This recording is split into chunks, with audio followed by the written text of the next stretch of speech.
There, in this video, we are going to discuss about chronic inflammation, different factors associated with chronic inflammation, different type of cells involved in chronic inflammation, and in what conditions chronic inflammation may arise. So let's start it. There are different causes of the chronic inflammation. First and one of the most important causes of chronic inflammation are the persistent infections. For example, certain microbes or fungus are difficult to eradicate, and they can lead to the chronic inflammation. These fungi and mycobacterium activate the immune system for a longer period of time and lead to the prolonged duration of the inflammation. For example, mycobacterium tuberculosis, which is common here in our region, and it causes chronic inflammation. Other important causes are hypersensitivity disease, which include autoimmune diseases as well as allergies, which can lead to the chronic inflammation. Moreover, prolonged exposure to the toxic agents, which are difficult to eradicate by immune system, can also lead to the chronic inflammation. For example, silica or smoking particles and so on. These can lead to the chronic inflammation. Moreover, in atherosclerosis, the cholesterol and lipid particles can also induce the chronic inflammation, and chronic inflammation is also involved in certain diseases which are not thought to be inflammatory in nature, such as diabetes type 2, Alzheimer's disease, and so on. So these are the different causes of chronic inflammation. When we come toward the morphological features of chronic inflammation, so the first morphological feature of chronic inflammation, similar to acute inflammation, which is the infiltration with leukocyte. But in acute inflammation, the infiltration was by neutrophils. But in chronic inflammation, there is infiltration of the macrophages, lymphocytes, and plasma cells. So there is difference in the type of leukocytes involved.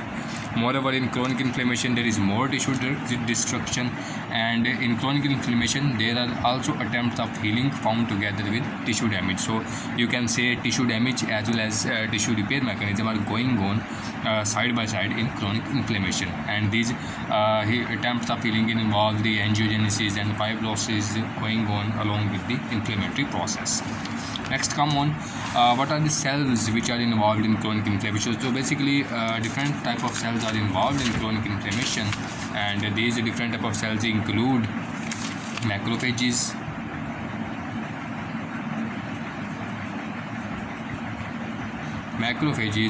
lymphocytes, as well as mast cells, eosinophils,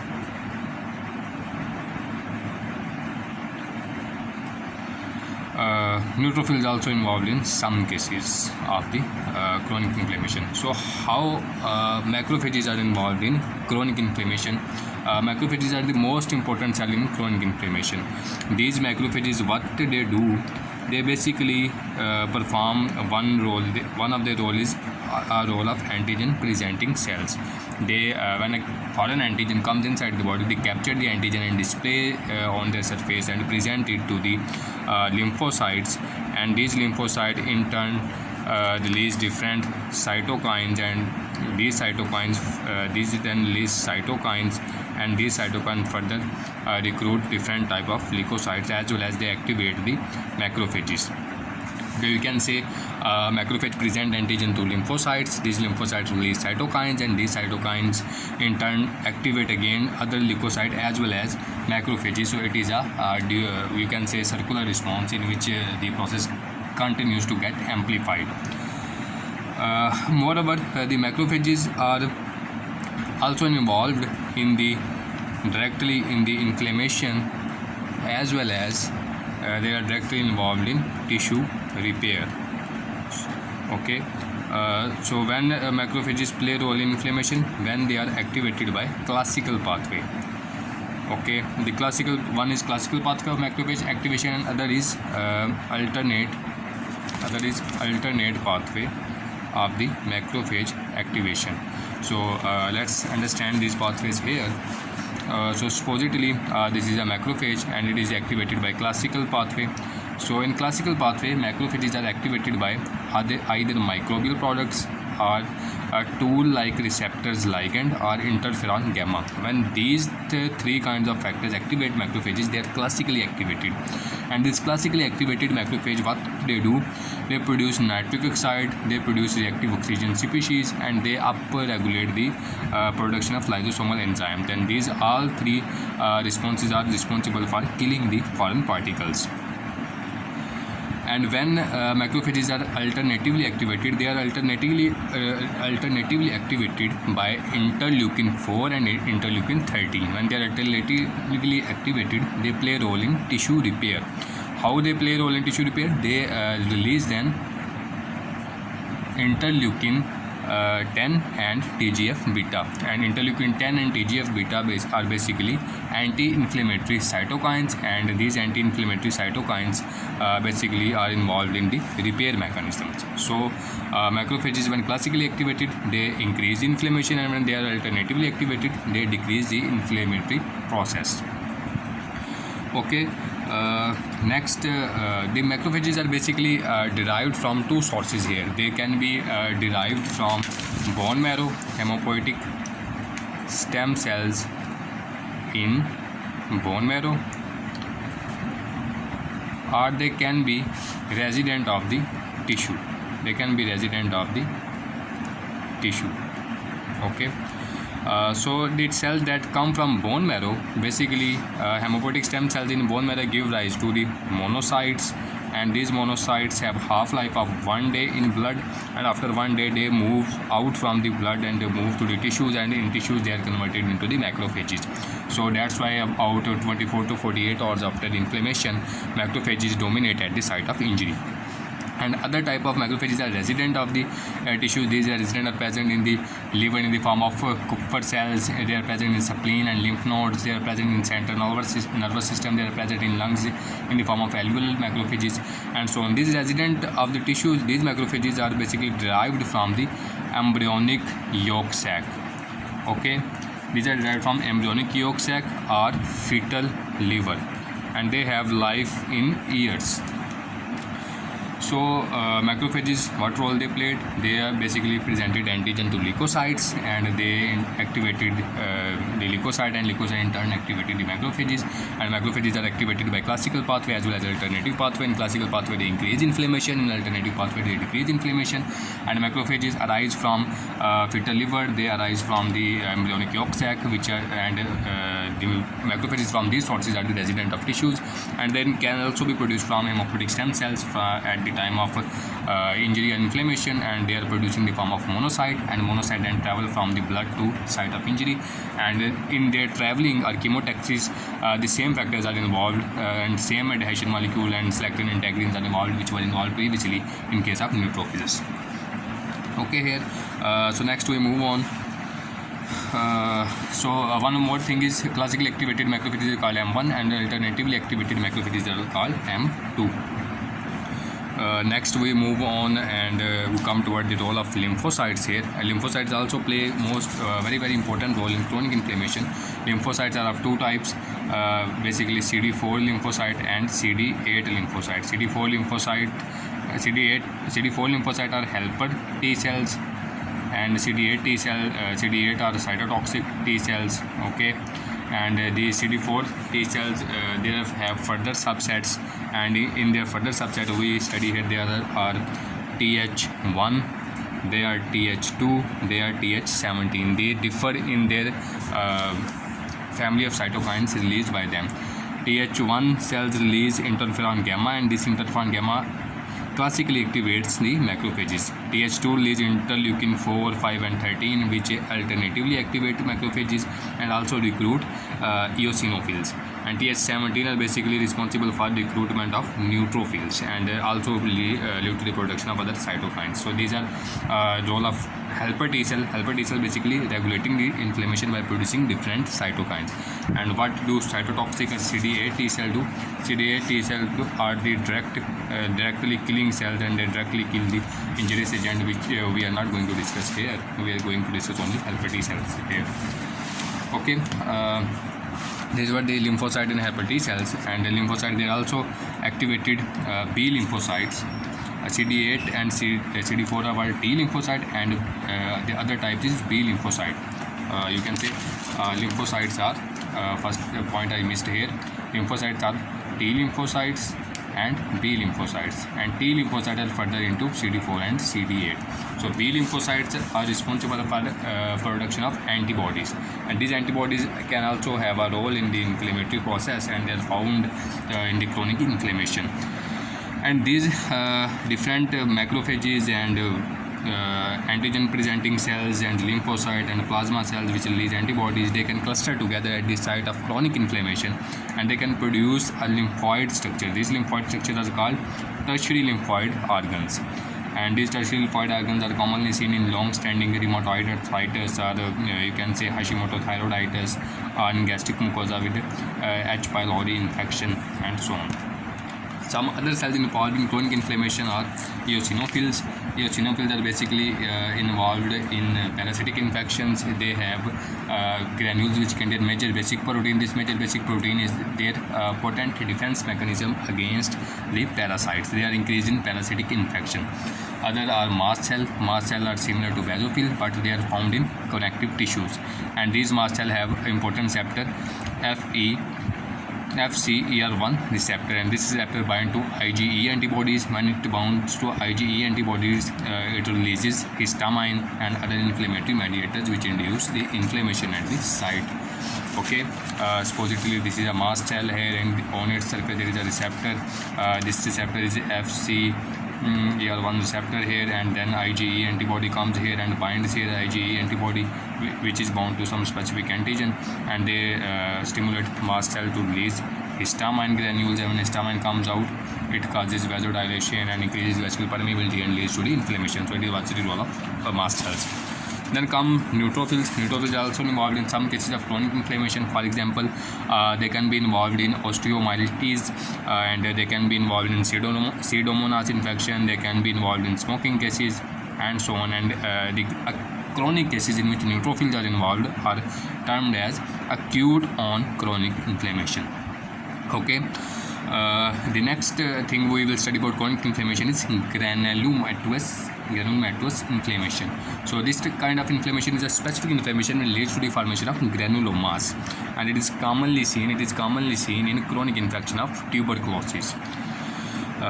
So what are the features of granulomatous inflammation? In this kind of inflammation, there is chronic activation of the macrophages, and these macrophages accumulate a lot of plasma. They are enlarged and converted into epithelioid cells. You can say these are epithelioid cells.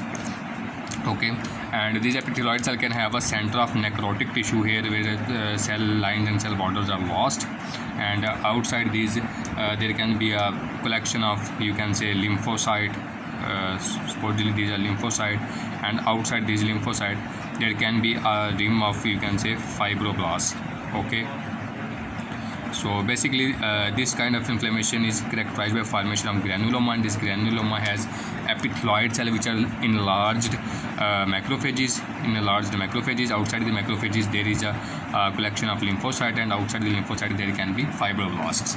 Okay, and these granulomas are of two kinds. It can be immune granulomas, and it can be foreign body granulomas. Immune granulomas are produced in autoimmune diseases, in different autoimmune diseases. When self antigens are exposed, these self antigens can lead to the production of immune granulomas.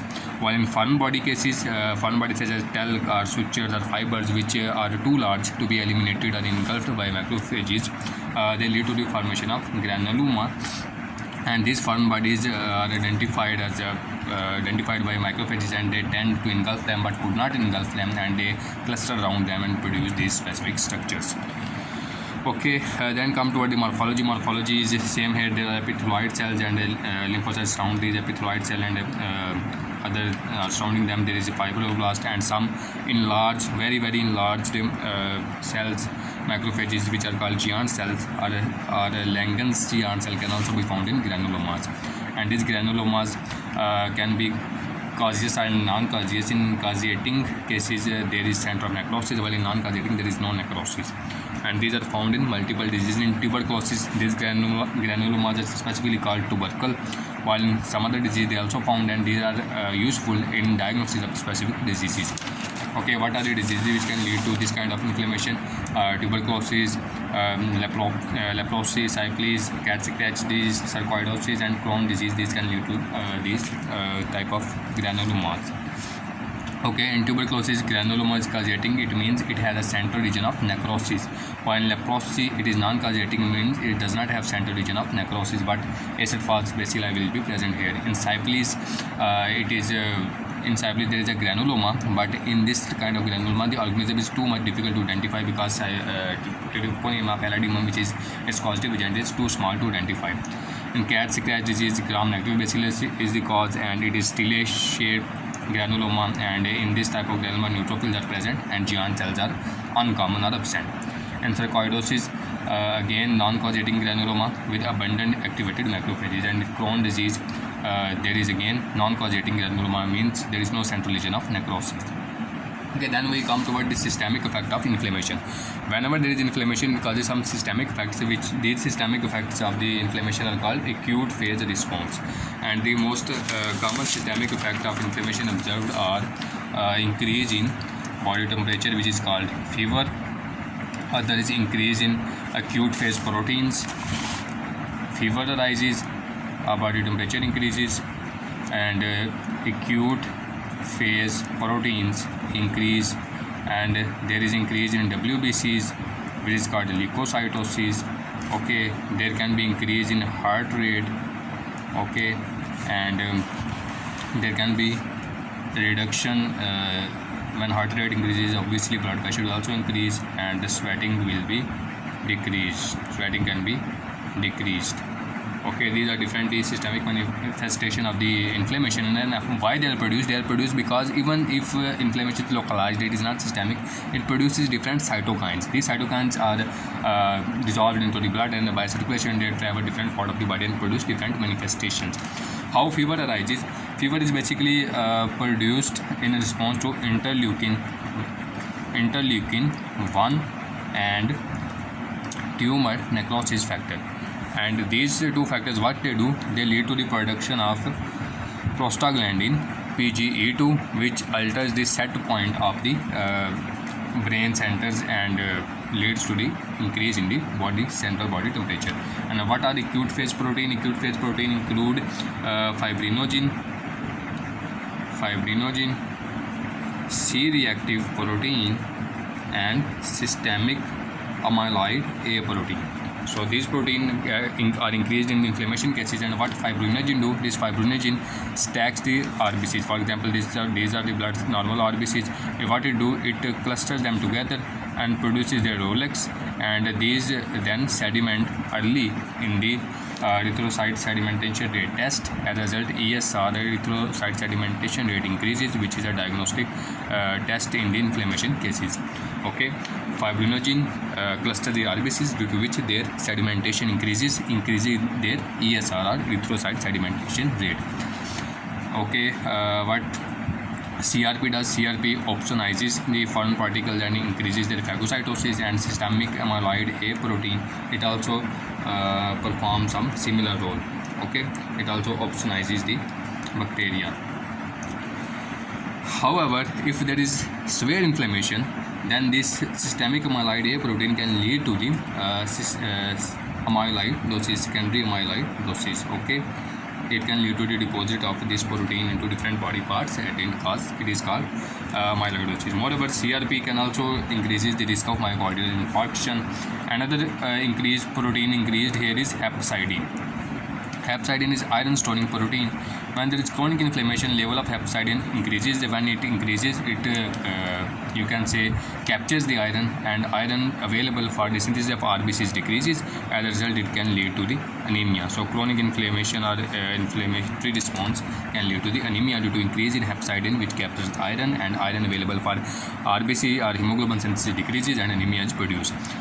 So other responses increase in WBC, which is called leukocytosis, and these increase can lead up to 40,000 to 1 lakh WBCs, which is called leukomyid reaction. and bone marrow becomes active. More and more neutrophils are put outside, and clone stimulating factors are produced due to its stem cells also increase in number. Okay, and there are different type of infection may increase in number of different type of white blood cell. For example, bacterial infection increase neutrophil count, which is called neutrophilia. Okay, and viral infection increase in number of lymphocyte, which is called lymphocytosis, and parasitic infection increase eosinophilia, which is called eosinophilia. However, some infections such as rickettsia, viruses, and certain protozoa decrease the WBC count, and this is called leukopenia. Other manifestations are increased in heart rate, blood pressure, decreased sweating, anorexia, malaise, and so on. Okay, and in severe bacterial infection, when the bacterial infection goes uncontrolled and spreads throughout the body, which is called sepsis here, it can lead to other manifestation due to storm of the cytokines produced. For example, it can lead to the DIC, it can induce the shock, and it can lead to the metabolic disturbances such as insulin resistance and hyperglycemia.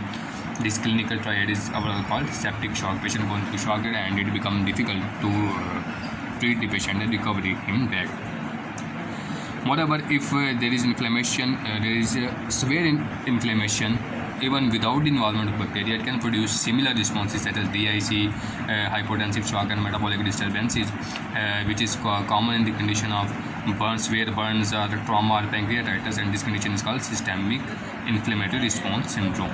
Okay, so it was all about the chronic inflammation. In the next lecture, we will study about the tissue repair and its different ways and mechanisms. Thank you.